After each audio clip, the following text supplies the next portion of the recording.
Jessica, is it also cold in there? Freezing. Again, we're freezing. Again, we've got jackhammers. We just changed from one studio to the other, and because this is new and wonderful and different, and you're saying you look like a corpse. Stugotz wants to steal your Cold makeup. like a corpse, too. Wants to steal your makeup person, and now this studio is as cold as the last studio, and you're going to have to be coming in here in summer and winter gear. She talks to Juan, too?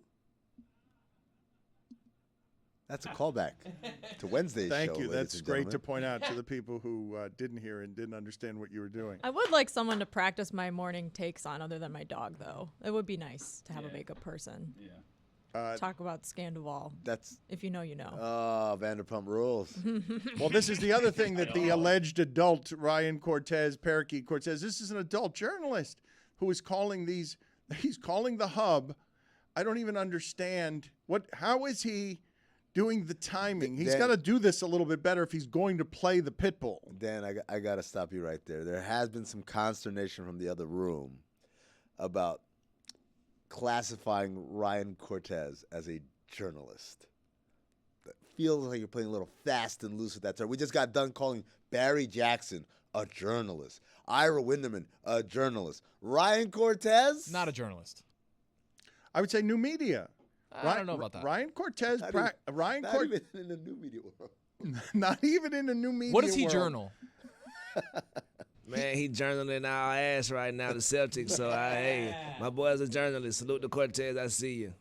I think that Ryan Cortez, outside of maybe Jessica, I don't know. I think Ryan Cortez has more journalistic credentials as somebody who wrote and report outside of Jessica. The rest of you are radio folks. And so as a journalist, I do believe Ryan Cortez is more of a journalist than most of the people in this room. Roy in his Bellamy Panthers jersey was very offended by that. Dan. Man, you're making me feel less issued. than over here. Issued.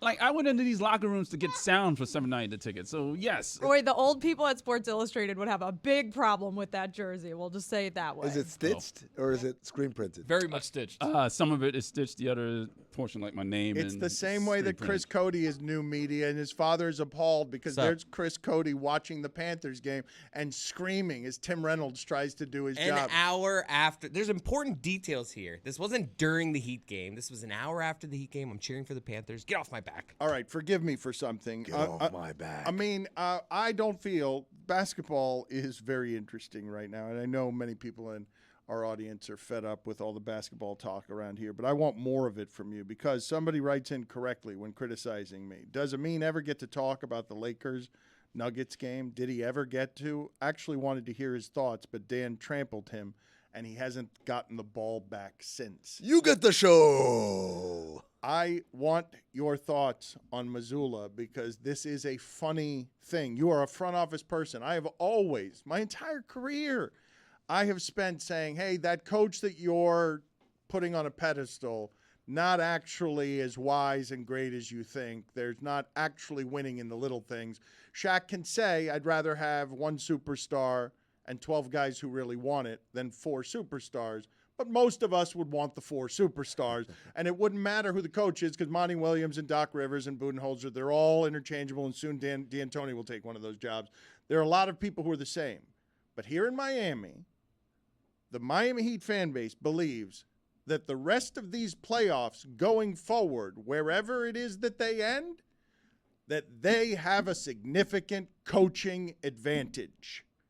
And the Boston Celtics have a rookie who's only in the job because a job he got because the other guy flamed out in a sexual scandal of some sort, an infidelity scandal, maybe more than that. He got that job. They put someone else in there, and all of a sudden they've gone from 2 to 20 in defense in the postseason. Maybe it's Robert Williams, or maybe explain coaching to me. Well, I mean, I think there's an important lesson here. And earlier we were talking about Spo in the local hour and what makes him great. And I think, I can't remember whether Jeremy said that was actually one of the big criticisms of him early in his career.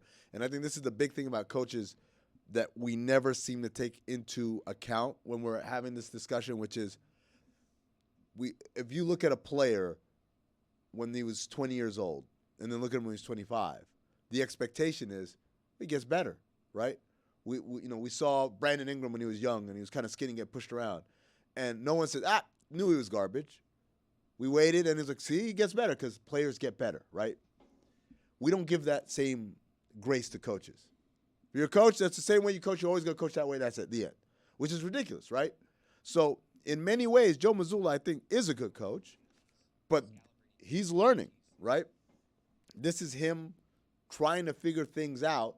The problem is he's trying to figure things out while dueling against the Grandmaster, right? Like a guy who's done it to the tune of top 15 coach of all time. We're really doing that with Spo, right? And he deserves it. Now, the he Grandmaster, like this is some sort of 1970s Kung Fu flick, yes. Yes. There was some play last night where they were like, I haven't seen that play in decades. Floppy. They ran floppy. Floppy. They ran floppy, and then Jimmy blew it up anyway. That's my favorite thing. It's like, Reggie, yes, they ran floppy, but Jimmy said, to hell with that. I'm keeping it. I got a hell of a drinking game for Heat games in this series. Anytime Reggie Miller says the Heat offense runs through Jimmy Butler, take a shot. You'd be hammered. How about when they say, where's Jason Tatum? Wow. Alcohol poisoning. The Butler did it. I think the struggles is Joe Mazzulla is always the smartest person in the room. He's not necessarily displaying the leader of men quality that the other coaches have. You feel me? He's always defensive, and that's a growing pain he has to get through. Yeah, I want to go back to the Mazzulla sound if we can. The part where he says, someone asked him about why weren't they prepared for the third quarter or for the Heat playing hard, and the way he snaps back at them. You said they played harder than you in the third quarter. That's what they do. They play harder than their opponent. How are you guys unprepared for that? And we were prepared. We played harder than them in the first half, and then they outplayed us for one quarter. So we were prepared for it. We had the right mindset heading into the game. Malcolm mentioning that. Did anything kind of, you think, spill over from we won 3 out of the 4 quarters. We lost 1 quarter because we dropped our sense of urgency. So no. All right. The sound, I guess a little bit after that, because I watched the entire press conference on that guy. For the love of I'm God. just saying. I'm a. The lamest one I've ever heard. God. You listen to all the press conferences? I do. They're great, man. They're very revelatory. But what he says after what Chris just played there is... And me, accidentally. I meant the sound from Mazzulla, not the look at me Louie sound. Is that we just needed to do a better job of preparing. He says prepare again about like how they weren't prepared. Even though he starts the sound and say, we were prepared. I mean, dude, there's... again, it seemed like such an odd place to get defensive about and such a weird moral victory. We won 3 out of the 4 quarters. Well, they've been doing this for a couple of seasons now, hanging the banners of the quarters won in this series as Jimmy was shooting at the end. Didn't they win like whatever it was, 12 of 15 quarters last year? We're all like, well, the Celtics seem to be better. How is it that the Celtics are winning all the quarters, but the series is tied? Like, it was a weird series where the home team lost at the end by 20 points, and you're like, yeah, they should have lost. The Celtics were better the whole time. Holy Jimmy's shooting for the season. What the hell's going on out there? While the Boston Celtics are talking about they won that quarter. So much to the point where before this series started on Heat Twitter, it was a running joke of like, oh, God, we just don't want to hear again about how the Celtics are winning quarters. And then their own head coach talks about it right after the very first game. Like, as a point of, we were fine, basically. And he never really answered the other part that they didn't talk about, and we haven't talked about, so we're guilty of this too. What the hell happened to Jason Tatum at the end of that game? He looked terrified. He was all discombobulated. He kept traveling. He kept making mistakes, and it was either get it to Jason Tatum and watch him fart, or don't get it to Jason Tatum and hear Reggie Miller talk about it. Well, and that's the part of Spo's adjustments and where it felt like Jimmy Butler was the opposite of Jason Tatum, and that the later it got in the game, the more comfortable he got. He ran both sides of the ball for the Heat. It's where Spo made the adjustment to the second half, where in the first half, the Heat had one style of defense that was allowing the Celtics to get into the paint over and over and over again, and it sort of lulled Jason Tatum and the Celtics into this false sense of security, where then when the Heat sort of switched things up defensively, all of a sudden they had absolutely no answers for it. And so that was where Spo is the ultimate, Grandmaster. The Grandmaster. Bishop to Rook 9. The ultimate Grandmaster. I was thinking about it in a chess perspective, Dan. It was a complete Danish gambit for Spo this first game. Anyways, we're on the heels of it being the best Game 7 of all time in the NBA. We are 3 quarters removed from that. And then we see Jason Tatum. We thought he took a step in that Game 7 and shoot 0 times in the fourth quarter. All right, but what are we doing here? Please help me. I mean, because honestly, this part's stupid. It's stupid. What part? Game 7, Embiid terrible, Harden terrible, Tatum, that's the greatest Game 7 we've ever seen, bigger than the Steph Curry Game 7. And now we will crush Embiid and we will crush Harden. But I'm telling you, this has been weird a couple of times this postseason. I look up and Tatum's 0 for 8 in the first quarter, and I'm like, what is happening over there? And in Game 6, he was 1 for 14. Yeah. And he was this close to Boston spending the whole offseason yelling at him. Like, you just R.J. Barretted? You just went 1 for 14 in a game that we needed you? You're our star. Like, we need you. And they're resting on him. And what you're telling me is, because this is mental mind bleepery right here. You're telling me, hey, Jason, now look at your coach over there who's saying, hey, it's sense of urgency. It's not me and my timeouts. It's sense of urgency, and you're watching me go, oh, the game's easy. It's just, oh, look at this. This is fun. Marcus Smart to Williams. It's easy. It's easy. Oh, an adjustment. Oh, it's all different on the fly. Bam's aggressive, and now I've lost the game, and I'm talking about winning quarters. Like, how weak does Jason Tatum get in there? They all bear responsibility. That's the answer. It's like, it's not Joe Mazzulla's fault. He's right. They didn't come out with a sense of urgency, but don't lie to us and say, yeah, we were prepared. No, you weren't. You gave up 45 freaking points. The most amazing part of the end of that game was, like you mentioned before, Dan, during the local hour, there was this stretch of like 3.5 minutes in the fourth quarter where the Heat didn't score, and yet the Celtics did nothing to get the ball into Jason Tatum's hands. They didn't capitalize on any of those possessions. Let's talk about this part of it, because 6 turnovers from Jaylen Brown, and he hurt his hand on a plant or something, and he hurt his hand dunking at the end of Game 7, and Jaylen Brown couldn't dribble when the title was being decided last year. Couldn't dribble. A lot of turnovers in the fourth quarter, while he's saying, I guess I got to be more assertive in the fourth quarter, and Tatum's getting zero baskets. Dude, they are all out of sorts. I think all those are equations that go into the Heat culture that y'all always talk about. The coaching, the adjustments, the know what to do whenever one person's not having it going. You feel me? Heat culture, you feel me? Celtics culture, winning 3 out of 4 quarters. That's what counts. We have a plant person for Tatum if he needs it. This guy, as Juju talks about the Heat culture that this audience is sick of Heat culture. That's why they won last night. Brian Scalabrine is at the center of the one damn championship the Celtics won that got Doc Rivers a whole bunch of jobs. Damn. I know. I want to bring him on. No, because he does. He knows this story. Scalabrine's been making a great living off being at the center of the only Boston thing that's mattered in the last 20 years to win a championship. And now the Boston fan base is scared. They don't trust their coach. They don't trust their superstar. It's one game. You have to have perspective. And Scalabrine, who does the show with Frank Isola of the Iceman, he's a legitimate journalist.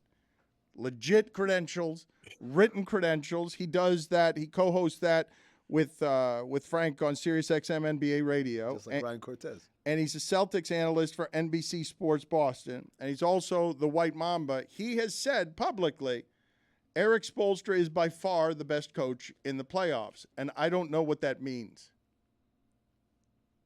I mean, he is by far the best coach from the standpoint of he works the reps every possession. He gets the most out of his guys. He knows exactly who to play. If a guy has it going, where to go. You know, the Kyle Lowry first half and then the Max Strus third quarter with the Jimmy Butler capping it off. He got the most out of Bam Adebayo, who's an undersized big. He's the best coach. Works the refs. Yeah, he lead with that scowl like that. No, he definitely does. Like in a good way. Come on, man. These guys make millions of dollars. Their job is to coach the game. Erik Spoelstra doesn't take possessions off. He doesn't just stand there, whether his annoying travel calls or he's just like the shaking of his head. Like, come on. But that's not worth very much. It is worth a lot. You'd be surprised. They're all working the refs. What do you mean? Not everyone knows how to do it. And then, by the way, the Miami Heat, they don't complain a lot, which kind of goes into it as well. Kyle Lowry? Have you not been watching Kyle Lowry? All he does is complain. Yeah, not as bad, and he's really tactful about it. So I'm a big listen. The only problem I have with Heat culture is the media uses that as an excuse to say, like, well, they execute, they have discipline, they play for 48 minutes. They just like thumb it all up as Heat culture. A lot of people have culture. I think it's Erik Spoelstra, Pat Riley are really smart and really good at what they do. But man, look, you're on with Frank in the morning. Frank hates Heat culture, man. He derides it. He sneers at it, man. But like what you just described right there, it's real. It's not specific or like proprietary to Miami, but it also is something that a lot of teams don't have. They wilt under adverse conditions, and they don't have that to fall back on. And I think when you watch what happened in Miami last night, down big early, stay with it, and then hit that third quarter home run, I think that's a great example of they had their culture to fall back on, and the Celtics really didn't. Well, I mean, it's not just. I mean, the Celtics went to the NBA Finals last year. They did beat the Miami Heat last year. So, how do you describe the culture there? Or what do you describe the culture as a regular season when the Miami Heat looked disinterested and they were down 10 to Chicago in a play-in game? So culture brought them back. Did culture get them down? Did they forget when Jimmy Butler went to the game? I got my phone, I got my money, I got my car keys. He forgot his culture against the Atlanta Hawks. Like, what happened there? So yeah, like I'm all for it. Like, you know what I think key culture is more than anything? Like, they don't like James Harden shutting down in Game 7 and then Doc Rivers getting fired. Like, if you don't play hard for Miami, like, Erik Spoelstra is still going to be there. That's part of Heat culture. Right. Like, Erik Spoelstra drives this thing. And I think he told LeBron this.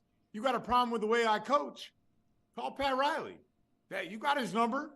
You don't have to tell me. You don't have to tell the media. You don't have to be passive aggressive. Go talk to the big guy in charge. So to me, that's part of the deal. San Antonio Spurs have it too, because Popovich can coach the superstars hard, and they're going to deliver. So I think all of it is part of it. So I would tell you, last year, like, Ime Udoka comes in from like San Antonio, and like those guys were hard. Like, Popovich was hard on Tim Duncan, Manu Ginobili, and Tony Parker. Ime came in and he was hard on Jason Tatum and Jaylen Brown. So like I'm just saying it's not exclusive to the Miami Heat. There's a lot of good organizations out there, a lot of teams that do it right. But yesterday was really impressive, nonetheless. I think the reason that the culture is leading the way because they're doing this with all the undrafted people. We're doing it with the video guys, the coach now. You feel me? Like, the culture is definitely seeping through everywhere. All right, but I think that's what's represented. Okay, but people are so tired. They are so done with culture, as if San Antonio doesn't also have culture, and their culture is lose every once in a while and get an enormously great player. And it's a great culture to have. That also works. But what Juju said is so. When you say it's not like other teams don't have this, well, no, none of the other teams have this. Caleb Martin undrafted, Max Strus undrafted, Gabe Vincent undrafted, Duncan Robinson undrafted, Bam Adebayo 14th pick, Tyler Hero 13th pick. Like, that's not very good. Those are players who can't play. I kept hearing last night. And out of DePaul or Santa Barbara or what? Yeah. Like, what are you talking about? Like, what do you mean everybody's undrafted out there? Yeah, I mean, that's a big part of it. But Max Strus was in training camp with the Celtics, and he was the last cut, and Miami, swooped him up right away. Tyler Hero was a high draft pick, and they got it right. And one thing is, like, the one thing I would say about Miami is they push you to, like, they bring out all your talent. So if there's anything you have to give, they will get it out of you. And I give them all the credit in the world. In a league where everyone says it's a players' league, you can't really coach these guys. Erik Spoelstra, he pushes guys, he coaches them, and they have, like, Udonis Haslem, pushing guys. Like, it does work in a league that does seem to feel a little bit softer than it was 15 years ago. Like, these guys, none of those guys on that team that you named are soft. Scal, how surprised were you to hear Joe Mazzulla basically falling back on, we were prepared and we won 3 out of 4 quarters, so that proves that we're prepared? They were prepared. Well, I mean, that was I love my Boston Celtics, but that was an embarrassment in the third quarter, an absolute embarrassment. And it's so unbelievable that the Celtics, last year they were up by 8 at halftime, and the Heat went on a 39-14 run in the third quarter. That they were up by 13 with 3 minutes and 35 seconds to go, and Jimmy Butler is rising up to go to the NBA Finals. Like, my whole thing is to the players, what did you expect was going to happen? Did you think that the Miami Heat were going to lay down? That's the whole mind-boggling thing about it. It's the Celtic players, they took their foot off the gas. It's the Miami Heat. Have you not learned your lesson by now? And that is odd for me. And they go through these things where they have a chance to put away a team in Game 5. They don't do it. They have a chance to, like Philadelphia, take really great control over a series. They don't do it. I am mind-boggled by the Celtics roller coaster ride, because you see Tatum score 51 in Game 7, and whether that's Embiid and Harden checking out, whatever. But then you watch him he disappeared in the second half, and it's mind-boggling to me how we grow, we go backwards. We grow, we go backwards. And we hear the message, oh man, last year hurt. We lost in the NBA Finals to the Warriors. We're not gonna let that happen again. And it happened in round 1, it happened in round 2, and now it happened in round 3 in Game 1 against the Miami Heat. What happened at the end of the game? See, when I think about the preparation part, I think about how they did not adjust to Miami guarding Tatum differently, how it took them that long to get Tatum the ball in the fourth quarter down the stretch, how they didn't take advantage or capitalize on the Miami Heat going 3 minutes without scoring a single point. That's the parts I'm talking about, that there was just nothing there. They just kept coming out and doing the same thing. So who do you put that on? I love this question. Right. Because you got 2 answers here. Well, you're going to go 3. Not Jason Tatum. You can say Jason Tatum, Jason Tatum's teammates, or Jason Tatum's coach. So which one are you going with? I'm going with all 3. No, you got to give me one. Well, I'd start with Tatum, because he's the one. The star. Right? He's the one. Yeah. He should have been more demanding. But then I go to Mazzulla for not getting it back together in a huddle and say, guys, I don't care what it feels like out there. You got to get this guy the ball. And then I guess to a lesser extent, I would go to his teammates. But then Brogdon actually got to the line and scored a couple of times. So it's not like he was unsuccessful. Oh, but wait a minute. Brian, help me here, okay? Embiid, be the MVP in Game 7. I'm with you, Dan. No, look, hey, come on. Are we talking about hold on. Stugotz is telling me Jason Tatum is Kevin Durant. Go get the ball. It's not Jaylen Brown is not Westbrook. No coach, no organization, no nothing. Go be the MVP of the league. Do you want to be the best player or not? Do you want this league from LeBron? Do you want it or not? I mean, I said Tatum first. Man. No, Tatum was first on the real. list. He was number 1. Listen, here's what when Tatum was scoring 51, he wasn't looking back. Hey, Joe, should I shoot this one? When he was doing that, they don't when players got it going, they never search back and say, hey, coach, should I shoot this one? Should I shoot this one? Should I shoot this one? No, but Brian, help me here with culture and best coach. There's not a question about who's doing it for the Heat. We're not going to be asking. We're not going to be asking at the end of the game. Maybe with Bam, but not with Jimmy. No, for sure. He's that dude. Well, he might not even be that dude in his mind. He is that dude. So I love. And by the way, I love. Jimmy Butler. You guys are gonna be blown away by this. I know you guys are gonna be blown away. Me and Jimmy Butler, we used to play one-on-one all the time his rookie year when I was in Chicago, and I would beat him. Take that for data.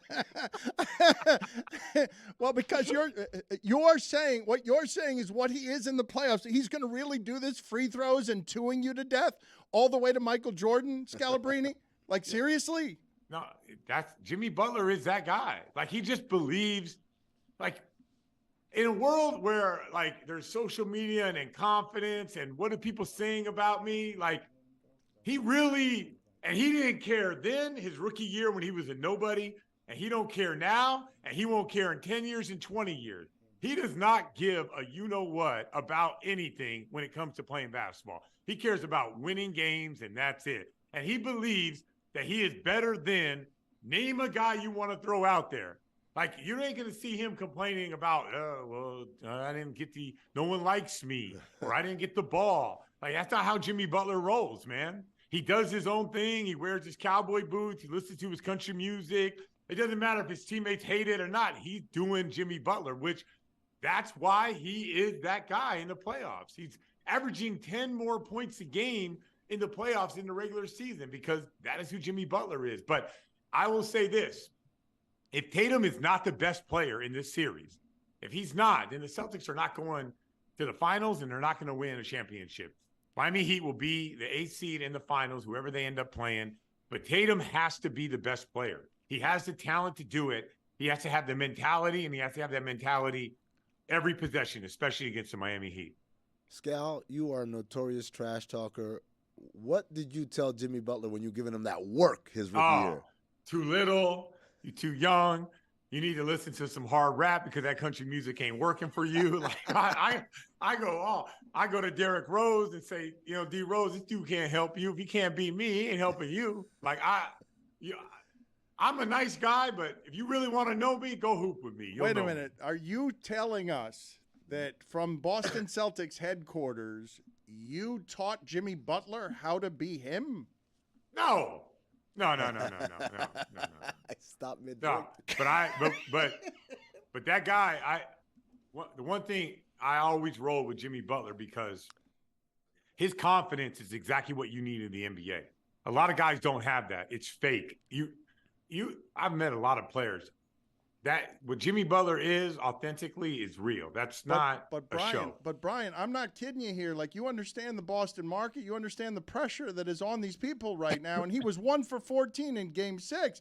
I'm asking you this question as somebody who understands these people. Tatum knows it too, doesn't he? Tatum also knows he's the best player in this series, right? Or does he? Or does he not? No. It doesn't. It has to resonate from the outside all the way into your soul. And that's unequivocally at all times.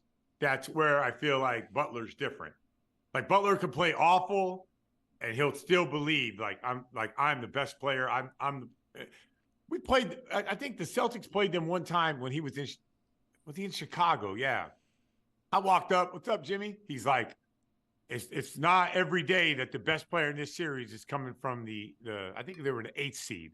Not every day that happened, but the best player in this series is standing right in front of you. I'm like, yo, I was just saying hello, man. I was just saying, like, that's just the confidence that he has, and that's where like Tatum has to, take a little bit of a page out of Jimmy Butler's book. That's a great quality to have if you're a star player. Real confidence and belief that what you do could impact every single game that you play in. Listen. I wish I could walk around my life like that at all points in time. Like, I need a little bit more Jimmy Butler in my life. Like, everything that I do. This is what's happening, and Chris Cody is getting that confidence right now doing the show because he's been trying for about 8 minutes to run me off of, hey, let's talk to Scal about the series in basketball, because he's like, Dan, Roy just told me that last night he ate an entire pint of ice cream. And he wanted to get me off the subject because he wanted me to talk about whether or not any of us could easily eat a pint of ice cream. Yeah, we gotta let Scal go. Like, we gotta focus on this story and this story only. So you mean let me go, like leave, or let me answer the question? When's the last time you ate a full pint of ice cream? I can't do that anymore, man. I'm trying to live that young person lifestyle, man. It ain't easy. I mean, to tell you, them long nights and early morning shows, they're not easy. So pint of ice cream, that'll put me out, man. That'd be like, I'd probably be better off drinking vodka. Damn. I can do that too. Yeah, see you later, Scal. No. All right. You got it. See you guys. Kick saving the view. I don't know what's going on with Stugotz where he is. I don't know why Amin is pawing at his face with a napkin, whether it's because he looks shiny. Too shiny, but he's been doing it to his nose a lot. It seems like you've spent the entire show. Much culture. Yes. Well, you're right, Jessica. You speak for the audience way too. God almighty. Oh, my God. I'm annoyed with this show. No. I'm annoyed. Culture talk, really? We're going to do that again? Oh. I don't know. It's felt different today. I I don't know if it's just that I don't like Boston fans very much, and now Heat fans in comparison seem a little bit better, but I feel like I might be jumping on the Heat bandwagon today. What? Oh, but it's because Mike's not here. Oh, the hub. Oh yeah, that's probably what it is. Well, Yeah, this is yeah. I'm a little troubled here. Chris Cody, please help me because I I believe just cranked the hub. I believe this rickety spaceship of ours has some issues, and one of the issues, and this is why I've been an insane person for 2 years, is our video department Is doing a great job. Yeah, Working they hard are. for Good us. job, boys. How about the video Good team? job. Yeah, we appreciate you. Like seriously. Yeah, you know unlike how most hard this people. is? Thank you go you, back team. there and run the Thank video. Yeah, you do that. Let's do that one day where Thank you, Dan is team. back in Video. Lewis's seat, Thank you, team. pushing buttons. Let's try it. Oh God, no! I would be terrible at that. But do you know how bad this show would be if Lewis was in this seat? Hey, man. I argue he would do better in your seat than you would do in his. Yeah. Yeah, all you gotta do is just El talk. tipo puede hablar. That's one thing. Just got in my ear from Lewis. It would be great. Yeah. The whole company would end in about 7 sentences, maybe 8. Let me tell you something. Mike Ryan is an unhinged, crazy person. I don't know. I think he took the day off to run nude through the streets for several days because he told you that was going to happen and made a lot of money for people around here if you just bet Heat Homer bets last night because everything covered. All the Okay. Is that the video team's fault too? I mean, that ain't my fault. It's your microphone in your hands. Whose fault would just that a have little been? flaccid. It's been fine, and you were fidgeting with it, and it was fine before you dropped the microphone. It's Joe Mazzulla's fault. wait, Lewis just said in my ear it was his fault too. That was Lewis's fault. It's his T-Zone's fault. That was Amin's microphone falling into his lap because this place is falling apart with a jackhammer outside. No, we just got here, and there are things that are shaking and rattling, including the center of this show. Because today, we've got a group of people who together are working, who have never worked together before, all of us at the same time, I've never met any of these people. on the doing of a show, absent the obnoxious heat source. And what you've seen happen so far is this show has talked way too much heat. It's gotten out of control because Chris Cody's not actually in charge. He wants to talk about eating a pint of ice cream. I am jealous that Roy did that. It's one of those things that Wait. I, like Brian Scalabrine, am trying to be better. So I do the thing that bless you, Jess. Bless you. I try to do the thing. I'll go ham on a pint of ice cream, but I will never let myself go through the entire thing. I'll do the move of I'll leave like a half a serving in Wait, there, hold and on. it'll make me feel better. I just about need it. to clarify really quick. When you say I go ham on a pint of ice cream, do you mean like The flavor is ham. Oh, ham flavored. like I have Chris Cody like slicing ham with a meat slicer? Put it on the pole. Put it on the pole, on top of the Taylor, ice cream. Taylor ham ice cream sandwich. Ham ice cream. You guys have got me just imagining now. Put it on the poll, please, at LeBatard Show. Does Chris Cody put a thick slab of ham on his ice cream? That's why you can't do a pint. I don't think Roy, you did Jenny's salted caramel ice cream too. Yes, That is- ma'am. Okay, so like I've done pints of Halo Top before because that's basically like 90% water. But Jenny's is like full custard ice cream. Like that would give me the worst tummy. I would be on a one-way ticket to Tummy City. Tummy Ache City. Yeah, Jenny's not playing around. What flavor did you do? Salted caramel. Ooh. What do you mean, ew? Entire pint. That's I mean, it's so, delicious. That's a tough pint. So much. That's ice a cream. tough Well, I'm a That's tough man. rich. It's a tough pint. That But is like, no, are you rich. saying like I ate a lot of ice cream, or you literally got a pint and like scraped the insides all the way down to the bottom? Yep. All the way down to the melted ice cream at the bottom. What? Now, do you have any Why? shame with your wife? Is there No. like, do you hide it? Because like, I'll sometimes, I think I've said this before. I will put an empty carton back in the freezer just so No. you know. So if she scans Because the my wife freezer, is it's not still eating. there. My I love wife you is not so eating much, ice Chris. cream a lot, so it's just like I can't have that ice cream thing be gone after 2 days. So she'll open it for like a week, it's still there, and then like a week later, I'll subtly That's just throw it in there. ridiculous. I'm just saying, I don't want to be judged. All right, this is what happened yesterday. She asked me to go to Publix to get rotisserie chicken, right? Ah, Did you get the So lemon you can't pepper? trust me. Chicken. With Now- the Hawaiian now rolls. that's something I'll Or go the ham Mardi on. Gras Hey, with the flavor. little Hawaiian Mojo. rolls, I got the mojo. a little easy dinner. Delicious. But here's the thing. I didn't just buy the pint of ice cream from Jenny's. BOGO? No, it wasn't BOGO. I bought something separate. a whole gallon of Oreo ice cream. Gallon? Yeah, a gallon with the whole cookie. Wait, so did you do like this is a peace offering to the house? Everyone here, I got ice cream, and then you got it's for your me. own. The gallon is for you too. Yeah. Damn. Roy, are you what's eating this happening? late at night? Because your body hasn't changed a whole lot. Yes, at night. Let me see your belly. How late at night are you Do you eating? take Lactaid?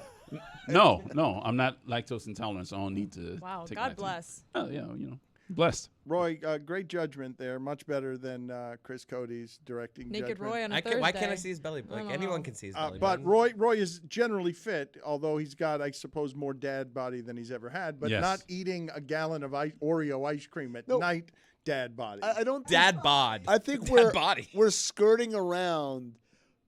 Roy, what's happening in your life that you're eating ice cream by the gallon? Work, sports, watching the Panthers. In this case, the Heat game last night. This is all right. So like Roy Bellamy sits down to watch a game. He says, "All right, got my remote control, got my phone Turns here, on Vanderpump Rules. No. Pint out. got my second screen. Like, wait a second, I'm missing something." Goes to the freezer, grabs a pint, and then you just start housing it. How long did it take you to eat a pint? Not that long at all. No, I would have to say probably good 20 minutes. So like halftime, it's already done. Are you putting It's it already down at done. all? Is this all just straight through, or do you like Straight What an through. amazing 5 minutes, appetite. put it down for 5 minutes? No, it's straight Brain through. freeze? No brain freeze. What are the macros on this, by the way? Damn. That boy eat like a cone head. What the hell?